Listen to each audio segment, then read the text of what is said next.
গল্প বনফুল। লেখা নূপুর ইসলাম। পর্ব 20। দরজায় টুকটুক দুটো মৃদু শব্দ।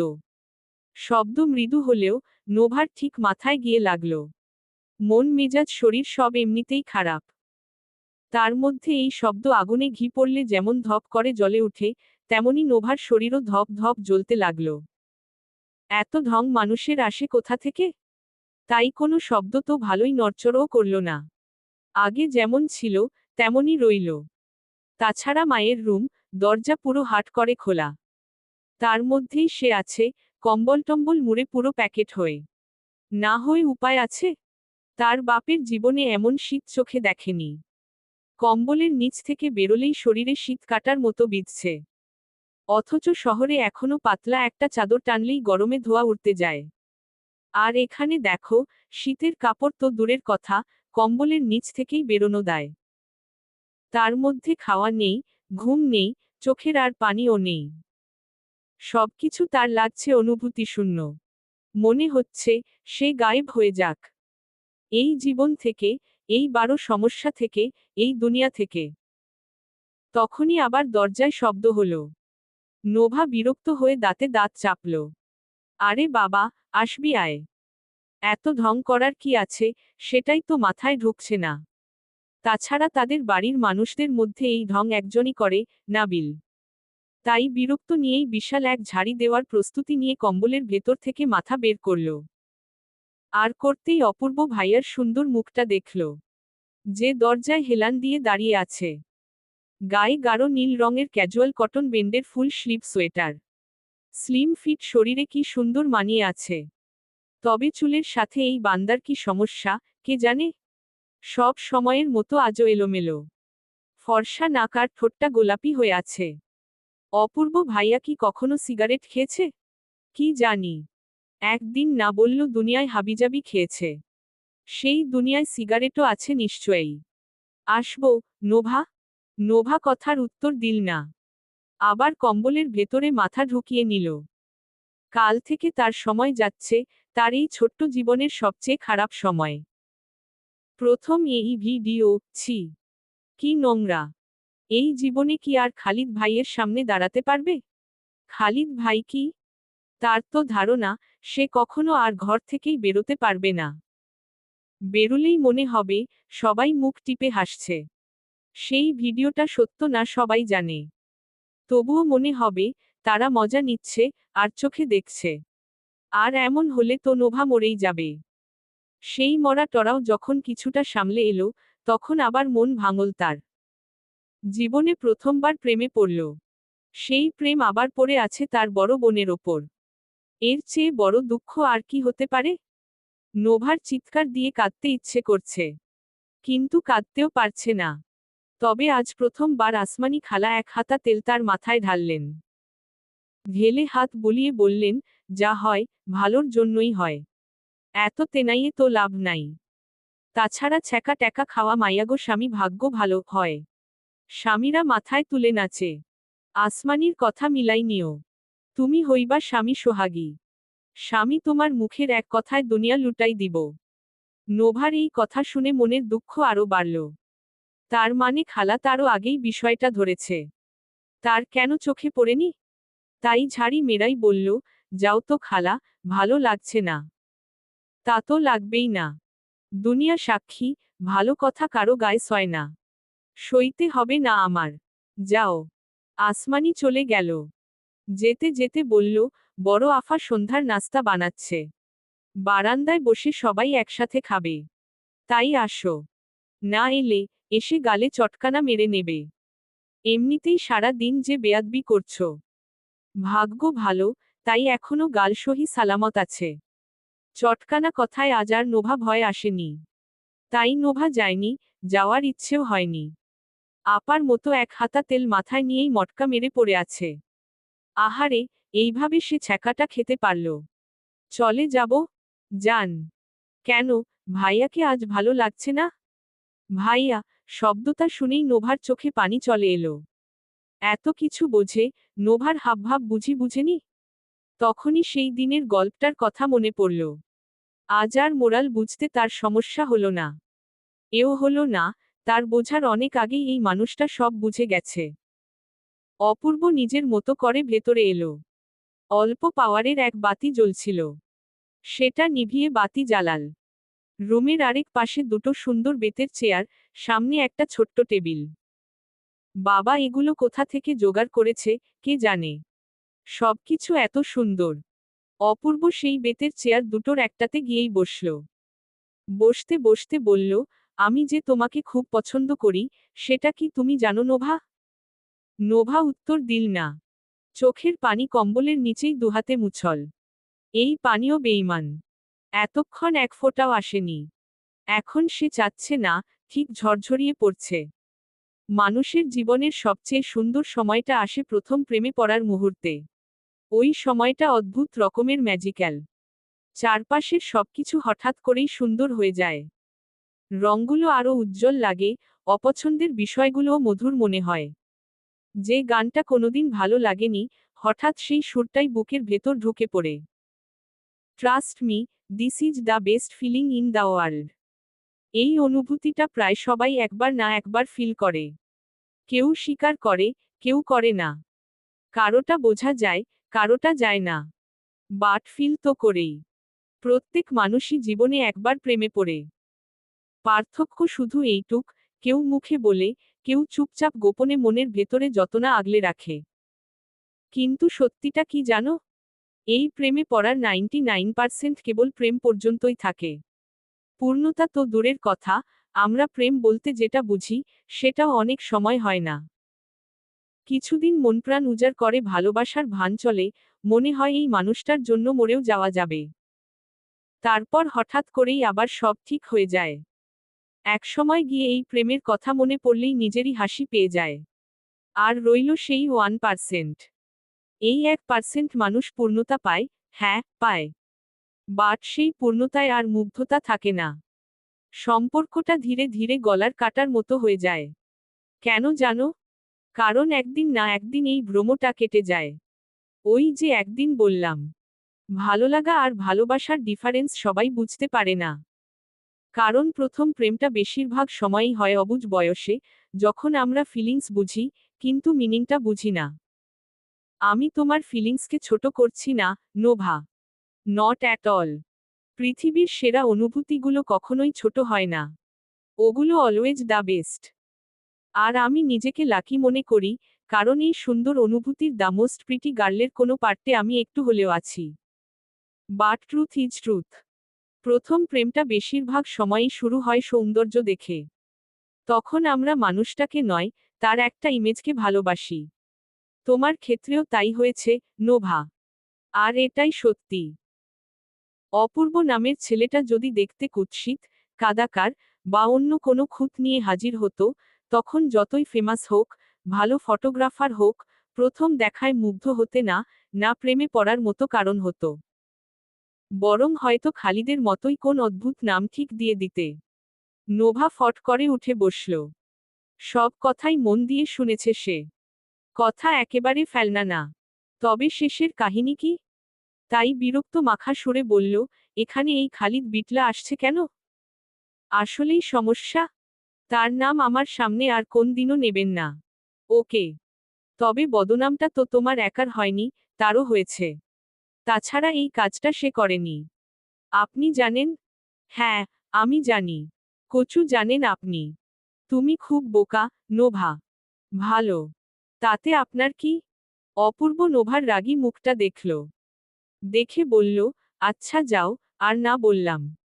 এখন আমার একটা কাজ করতে পারবে? কি কাজ? অপূর্ব একটা সিম এগিয়ে দিল। দিয়ে বলল, এই সিমে একটা নাম্বার আছে। তো? নাম্বারটা একটা মেয়ের। এই রূপ নিয়ে কি যে যন্ত্রণায় আছি সেটা আর বলো না। ওই যে জাকির, তার বোন। দাওয়াতে গেলাম। মাথা ঘুরে গেছে। এখন জ্বালিয়ে মারছে। তো আমি কি করব? প্রতিদিন একটা করে গালি দেবে। কি দেব? গালি, স্লাং। কেন? এই যে বললাম, জ্বালিয়ে মারছে। তো আপনি দিন, আমাকে দিচ্ছেন কেন? কারণ তুমি মেয়ে। ভুলেও কিন্তু কথা বলতে যাবে না। সে জানে এটা আমার নাম্বার। আর আমার নাম্বার থেকে একটা মেয়ে ফোন করে তাকে বকাঝকা করছে, এটা সে মানতে পারবে না। পিছু ছাড়বে। বুঝতেই পারছো। এতদিনের বন্ধুত্ব, এমনিতে পিছু না ছাড়লে নষ্ট হয়ে যাবে। তাই প্লিজ, এই উপকারটা করো। নোভা কি বলবে, ভেবে পেল না। অপূর্ব ঠেলে সিমটা নোভার হাতে দিল। দিতে দিতে বলল, চলো, এখনই একবার করি। মানে? অপূর্ব মানে বলল না। সে নাবিলার মোবাইল নিয়ে সিমটা সেট করল। করে সেই নাম্বারে কল দিল। দিয়ে নোভার হাতে ধরিয়ে দিল। নোভা কি করবে দিশে পেল না। ওপাশ থেকে রিসিভ হতে না হতেই অপূর্ব এমন তাড়া দিল। নোভা কিছু ভাবার সময়ই পেল। তাড়াহুড়ো করে বলল, চুন্নি, খাটাস, ভেটকি। আর কিছু বলবে তার আগেই অপূর্ব টেনে ঠাস করে কেটে দিল। দিয়ে এক থামজাপ দেখালো। নোভা হতভম্ব হয়ে কিছুক্ষণ তাকিয়ে রইল। তারপরই হেসে ফেলল। অপূর্ব শান্ত চোখে সেই হাসি দেখল। দেখে নিজেও ঠোঁট টিপে একটু হাসল। হেসে বলল, আজকের মতো ডান। এখন চলো। চাচি সবার জন্য কত কষ্ট করে নাস্তা তৈরি করেছে। একসাথে শীতে প্লাস গরম গরম খাবার। এর চেয়ে ভালো আর কিছু হতেই পারে না। সে সব তো যেমন তেমন। নোভা অবাক হয়ে বলল, আজকের মতো মানে? সেটা আমি পরে বুঝিয়ে দেবে। বোন হয়েছে, ভাইয়ের এতটুকু উপকার করবে না? এখন চলতো। নোভা হতভম্বের মতোই এগিয়ে গেল। এদিকে খালিদ আছে থানায়। থানার বসেই মোবাইলের দিকে ভ্রু কুঁচকে তাকিয়ে রইল। তার এই নাম্বার নাবিলা ছাড়া আর কেউ জানে না। অচেনা নাম্বার দেখে ভেবেছিল সে। কিন্তু ঝড়ের গতিতে কি থেকে কি হলো, কিছুই তো মাথায় এলো না। অবশ্য নাবিলাও জানে না, বারান্দায় বেহুশ হওয়ার পর সারা রাত মোবাইল কোথায় ছিল, কি হয়েছে। নাবিলা বিছানা উঠল একেবারে এশার আজানের পর। উঠে চোখে মুখে পানি দিল, ফ্রেশ হলো। তারপর গায়ে চাদরটা টেনে বেরিয়ে এলো। কোকিয়া ধরেই নিয়েছিল এই মেয়ে আসবে না। তাই খাবার আলাদা তুলে রেখেছে। ভেবেছে উঠলে দিয়ে আসবে। তবে নিজে থেকেই আসবে, ভাবেনি। তাই আশাতে একটু অবাকই হলো। তাছাড়া চোখ মুখ এখনো ফ্যাকাশে হয়ে আছে। মেয়েটা যে কি সমস্যা হচ্ছে, সেটাই বুঝতে পারছে না। অপূর্ব নিজের মতোই চায়ের কাপে চুমুক দিল। প্রথমে বারান্দায় বাসার কথা থাকলেও, কুয়াশাজ ঠান্ডায় জমে যাওয়ার জোগাড়। তাই বসেছে খাবার ঘরে। সেই ঘরেই নাবিলা এসেছে, তবে তাতে তার ভ্রুক্ষেপ দেখা গেল না।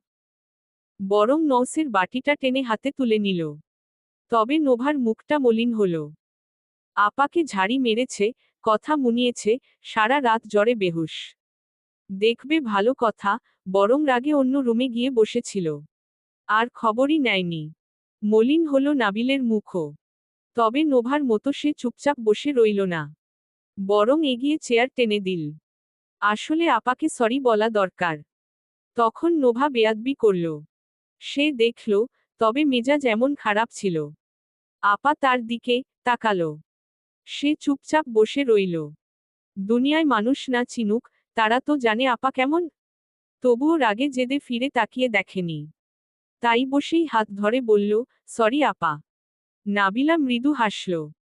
তবে আজ ভাইয়ের চুলগুলো এলোমেলো করে দিল না। টেবিলের উপর চায়ের কাপ। সেই কাপ টেনে নিল। নিয়ে বলল, অপূর্ব, আপনি বলেছেন, গল্প শুনতে হয় আসর জমিয়ে। তাই বেরিয়ে এলাম। এমন আসর হয়তো আর নাও হতে পারে। অপূর্ব কিছু বলল না, তবে কোকিয়া ভ্রু কুঁচকে বলল, কিসের গল্প? আমার গল্প মা। কোকিয়া নিশ্চুপ কিছুক্ষণ তাকিয়ে রইলেন। তারপর ঝট করে উঠে চলে গেলেন। নোভা, নাবিল দুজনেই অবাক হল। অবাক হল না, আসমানি। সে নিজের মতোই বসল। সে গল্প পুরোটা না জানলেও, কিছুটা জানে। তবে নাবিলা আম্মা বলবে।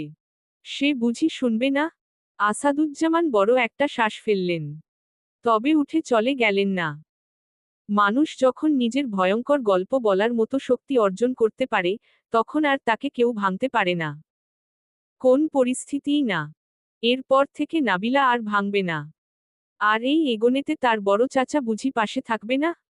তাই বড় আদরে কণ্ঠে বলল, তুমি বলো মা, আমরা শুনছি। নাবিলা কিছুক্ষণ নিশ্চুপ বসল। বসে অপূর্ব দিকে একবার তাকালো। শাহরিয়ারের সাথে কাকতালীয় ভাবে এই মানুষটার চোখের দিকটা খুব মিল।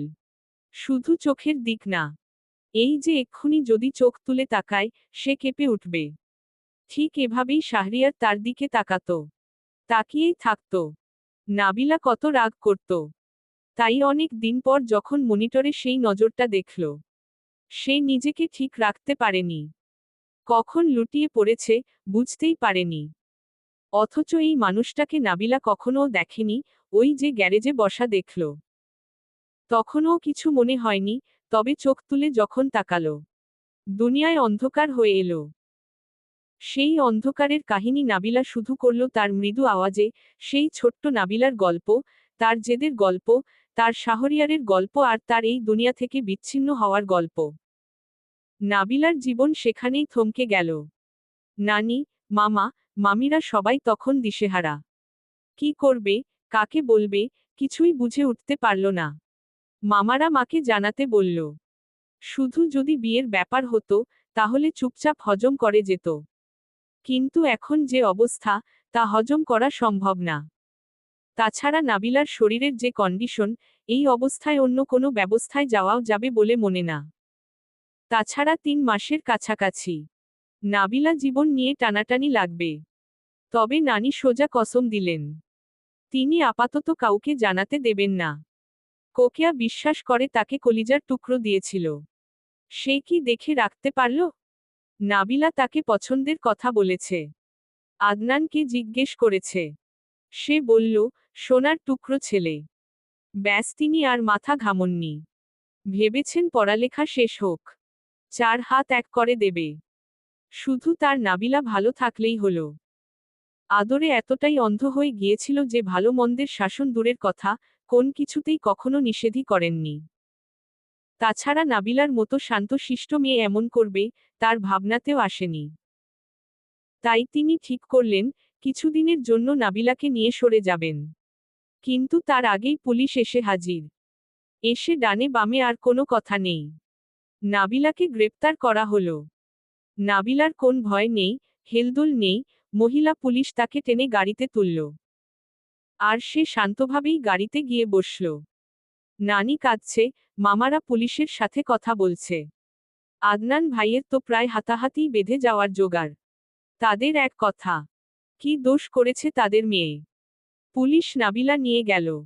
নিতে নিতে একটা কথাই জানালো, ওই দিন ফ্ল্যাটে একমাত্র আপনার মেয়েই গেছে। প্রেমিকসহ 2টো খুন করেছে। নাবিলার কানে এই সব কিছুই ঢোকে না। এই দুনিয়ায় কি সে আদৌ আছে? কখন বাড়ি থেকে তাকে আনা হলো, কখন এই মোটা মোটা শিকের ছোট্ট রুমে বন্দি করা হলো, নাবিলা জানেই না। তার ধ্যান ছুটল দরজা খোলার শব্দে। দুনিয়ায় কি শুধু সোহানার মতোই পিচাসিনী থাকে, না রক্ষকের বেশে ভক্ষকও থাকে? তারা দিনের আলোতে মানুষের মতোই দেখতে, তবে রাতের আধারে সেই একই পিচাস। সেই পিশাচকেই দেখল কোমরের বেল্ট খুলতে খুলতে এগিয়ে আসছে। নাবিলার গলা শুকিয়ে এলো। তবুও টু শব্দও বের করতে পারল না। সেই দিন রাতে নাবিলা মরল, ধ্বংস হল, নিঃশেষ হল। তারপর ধীরে ধীরে সে তলিয়ে গেল, গহীন থেকে গহীনে। সেই দিন ফ্ল্যাটে শুধু শাহরিয়ারের লাশই পাওয়া যায়নি, পাওয়া গিয়েছিল সোহানা মল্লিকের ক্ষতবিক্ষত লাশও। যেন কত দিনের ক্ষোভ এই শরীরটার ওপর। সেই ক্ষোভ শেষ করেই দারোয়ানকে 2টো ঠিকানা, 2টো চিঠি আর ছোট্ট একটা প্যাকেট হাতে তুলে দিয়ে বলেছিল, আমার আপনজনদের পৌঁছে দিও, চাচা। এই শেষবার। একজন আমার মুখের কথা শোনার জন্য ব্যাকুল হয়ে বসে আছে। দারোয়ান ঠিকভাবেই পৌঁছে দিয়েছিল। তবে সে তো জানে না, সেটাই ছিল শাহরিয়ারের সাথে শেষ দেখা।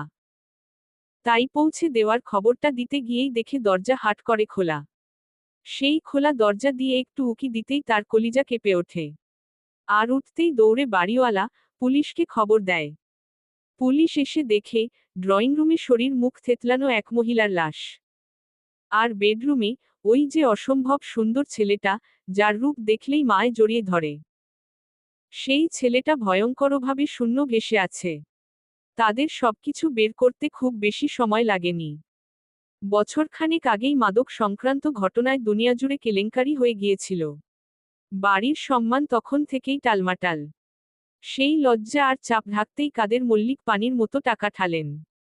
এই টাকার জোরেই সোহানা মল্লিক এক রাতেই পরিচিত হলেন মানবদরদী নারী হিসেবে।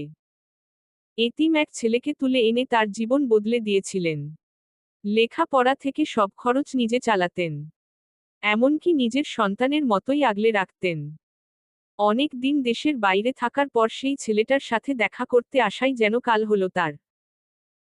প্রেমিকের বিশ্বাসঘাতকতায় প্রেমিকারই হাতে নির্মমভাবে খুন আর সেই হত্যাকাণ্ডের বলি হলেন সোহানা মল্লিকও। ব্যাস, এভাবেই পুরো দুনিয়ায় একদিনের জন্য নাবিলা ছেয়ে গেল। কাজীরপাড়ার কেউ বড় নাবিলাকে দেখেনি। তবে খালিদ দেখেছে, কোকেয়া দেখেছে। আর দেখতেই দুজনের পুরো দুনিয়া হেলে উঠল। যেই মায়ের কাছে নিজের নারী ছেঁড়া ধন সপে গিয়েছিল, সেই মায়ের কাছ থেকেই সবার আগে মুখ ফেরালেন।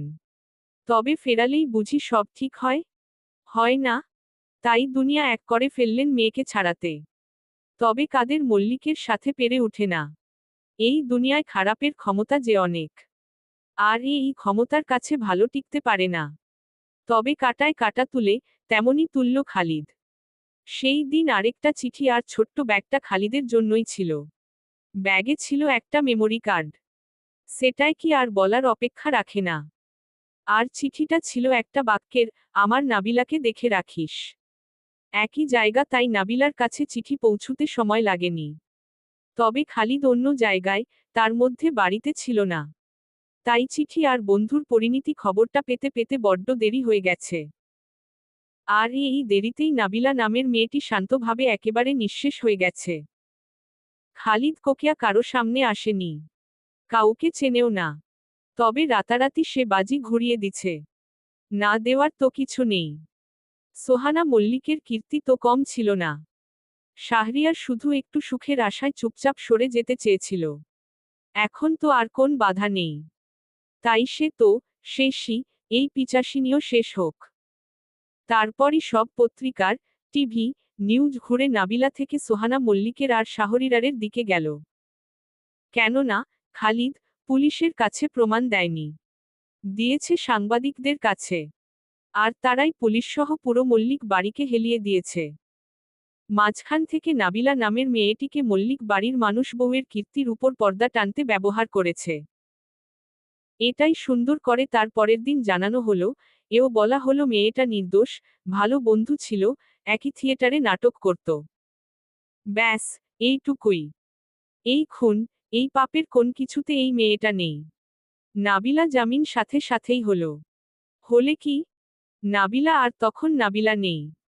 প্রথম প্রথম একেবারে শান্ত, তারপর আস্তে আস্তে পুরো অশান্ত। আর এই অশান্ত নাবিলাকে নিয়ে পুরো আড়াল হয়ে গেল তার নানি। রোকেয়ার উপায় নেই, তবে কড়া করে জানালেন। মেয়ে সুস্থ হলেই তিনি একেবারে নিজের কাছে নিয়ে যাবেন। নিলও তাই। নাবিলা সুস্থ হল। মায়ের মেয়ে মায়ের কাছে ফিরে এলো। তবে ১.৫ বছর, নানি বাড়ির এলাকার সবাই জানল, নাবিলা বাবার বাড়ি চলে গিয়েছিল। আর বাবার বাড়ির সবাই তো আগে থেকেই জানে, সে থাকে নানির বাড়িতে। ব্যাস, কেউ না কিছু জানল, না বুঝল। নাবিলা নিজেও জানল না। শুধু আবছাভাবে মনে পড়ে নানুর কোলে ছোট, সাদা, ধবধবে ছোট একটা ফুল। তার বুনো ফুল। যেই ফুল ফোটার আগেই তার বাবার মতো, তার মায়ের মতো নিশ্চুপ ঝরে গেছে। নাবিলা নিশ্চুপ বসে রইল বেশ কিছু সময়।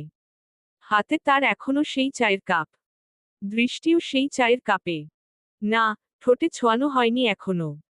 বরং ধোয়া ওঠা গরম চা এখন শান্ত। তার মতোই শান্ত এই রুম, এই রুমের প্রতিটা মানুষ।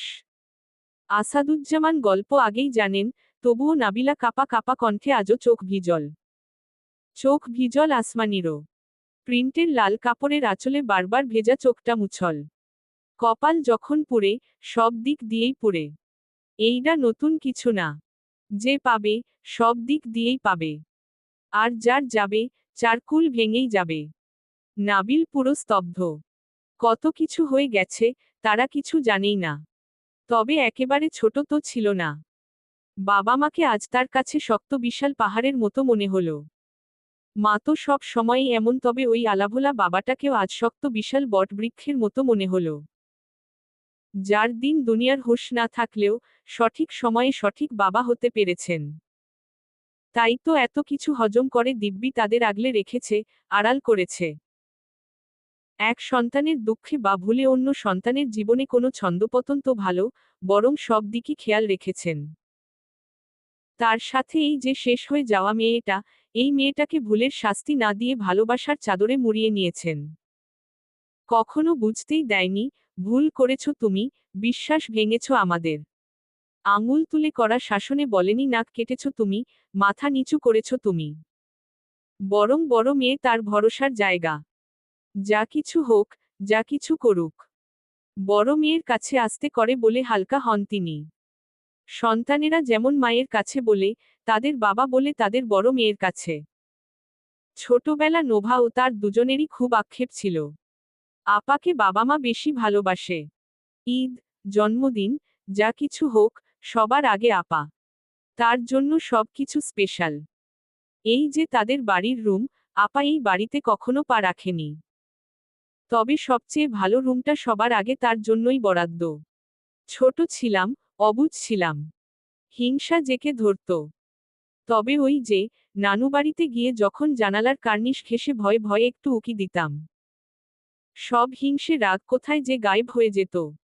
তখন বলতে ইচ্ছে করত, আমাদের সাথে চলো আপা। আমাদের বাড়ির হাজার পূর্ণতার মাঝে একটা কোণা সব সময় অপূর্ণ। সেটা তুমি, আপা।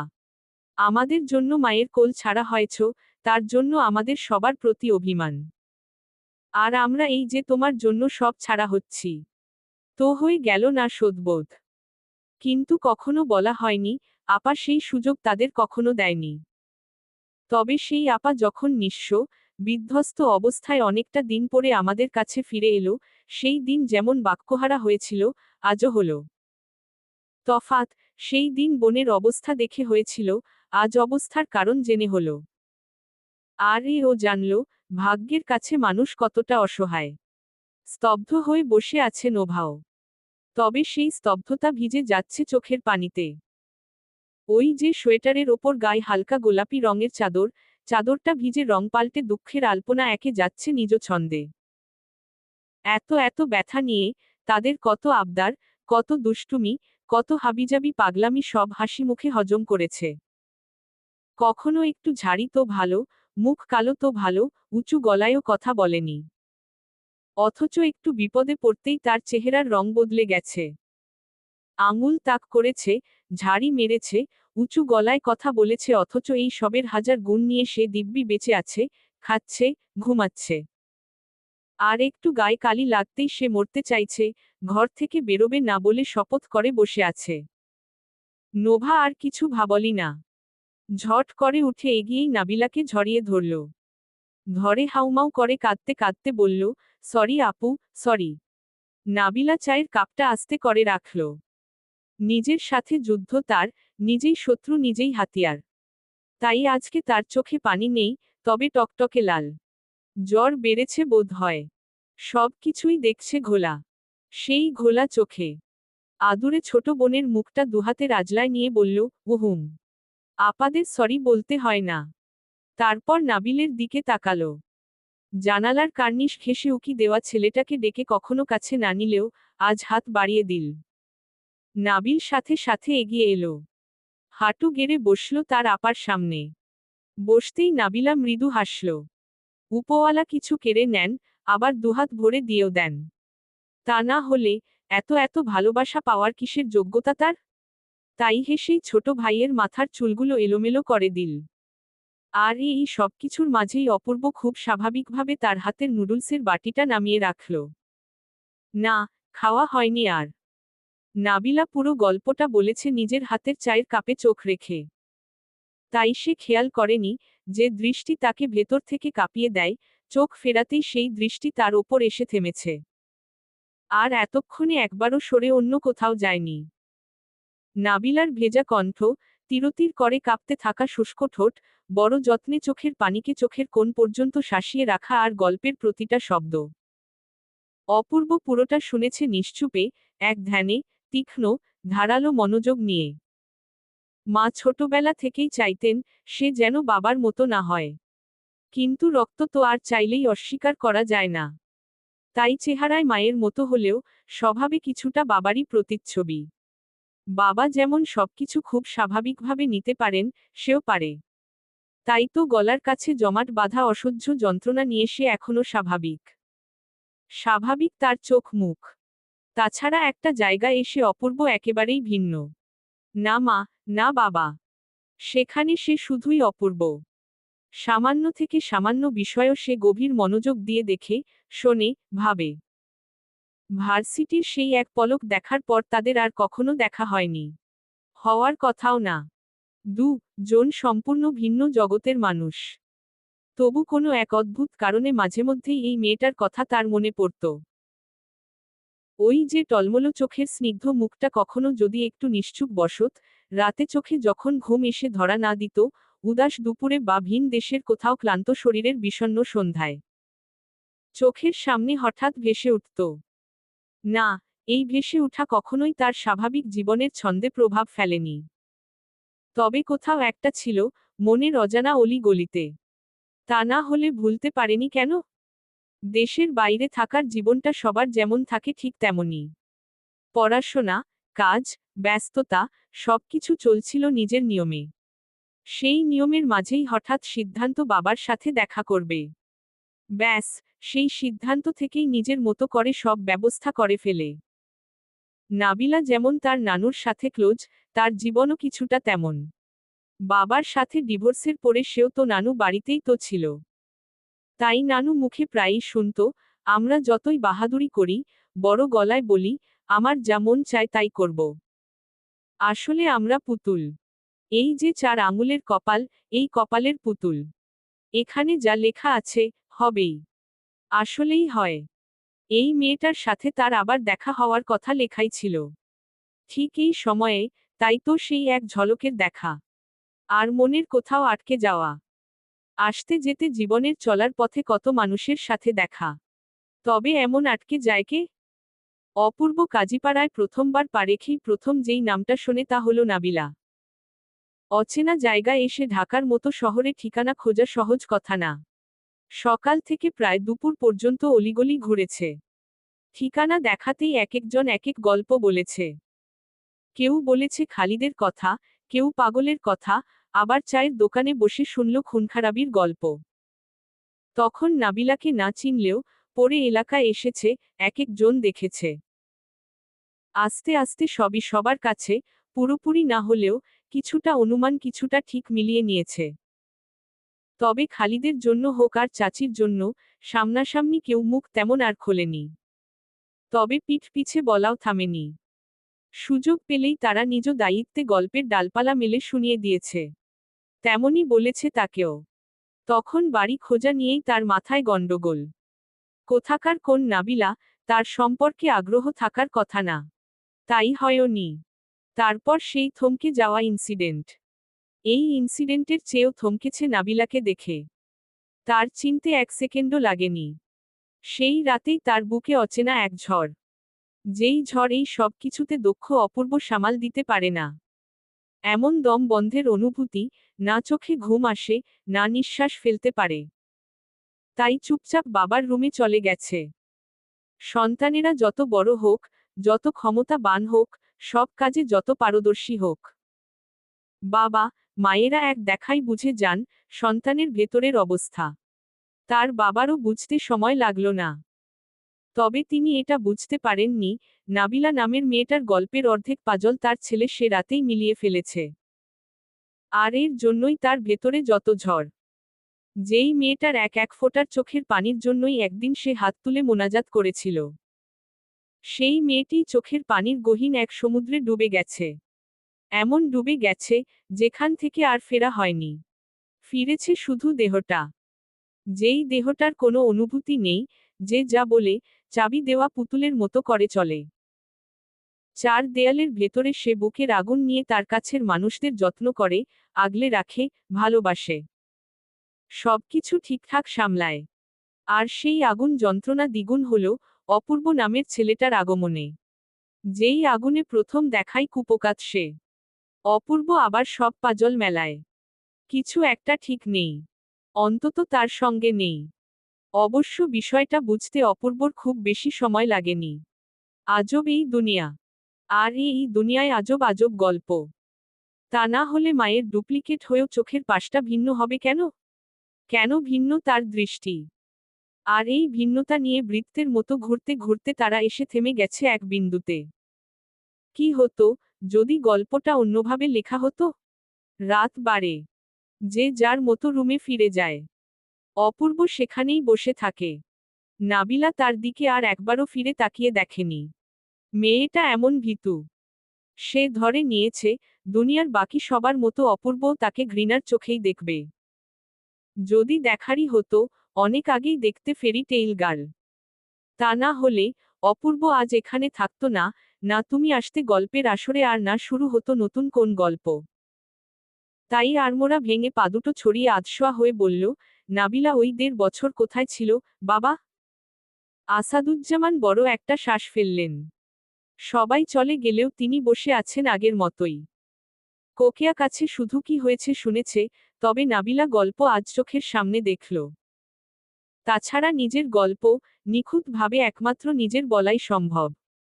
তাই শ্বাস ফেলেই বললেন, ওর নানুর দূর সম্পর্কের এক আত্মীয়ের বাড়ি। সেটা কোথায়? সিলেট। অপূর্ব একটু থামল। তারপর বলল, ওর বেবিটার কবর কোথায় বাবা? আসাদুজ্জামান অপূর্ব মতোই কিছুক্ষণ নীরব রইলেন। তারপর বললেন, আমি জানি না। বলেই তিনি উঠলেন। উঠতে উঠতে বললেন, একটা কথা জিজ্ঞেস করব? হুম। তোমার প্রথম মুগ্ধতার মেয়েটা কি নাবিলা?